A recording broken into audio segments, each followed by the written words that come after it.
দুই ভাইয়ের স্বপ্ন। আচ্ছা দাঁড়া বান্ডেল দেখাইতেছি। এই যে নে, তুই পারলে এবার এই বান্ডেলটা দেখা। এই ধরনের বান্ডেল শুধু ফ্রি ফায়ারের মধ্যে আমার কাছেই আছে। কি রে ভাই জাবেদ, ওই বান্ডিল কই পাইলো ভাই? রে ভাই এটা তো আমার কাছে নাই। আচ্ছা তাহলে এক রাউন্ড জিতে গেল।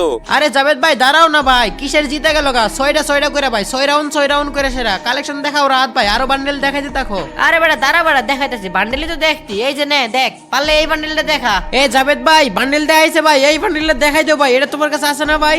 ইস রে মিতা, এই বান্ডিল গুলো তো আমার কাছে নাই ভাই। ওইগুলো কই থেকে দেখাইতেছে? ওর সাথে কালেকশন বাসেস করতে আইছে তো আমি হারে যাইতেছি। হ্যাঁ ভাই, কালেকশন বাসে তো হাইরিয়ে যাইবি রে ভাই, কালেকশন বাসে হাইরিয়ে যাবি। আমার সাথে কালেকশন বাসে জিতবি, এগুলো তো তোর স্বপ্ন। এই যে নে, পারলে এবার তুই এই বান্ডেল দেখা। দুইটা থেকে দুইটা জিতলাম, এখন 3 নম্বর বান্ডেলটাও জিতে যাবো। না গো ভাই, তুমি 3 নাম্বার বান্ডিলটা জিততে পারো নাই। এই যে নাও তোমার ডাক্তার সোনিতা বান্ডিল, দেখছো? যাক ভাই জাবেদ ভাই, তাহলে ফাইনালি একটা রাউন্ড জিতছো। আরে মিতা তুমি কোনো চিন্তা করো না, এখন খালি একটা রাউন্ড জিতছি, এখন থেকে সবগুলা রাউন্ডই আমি জিতবো, দেখো। আরে যাবে, দাঁড়াও দাঁড়াও, তোমার দেখাইতেছি ভাই। এখন তোমার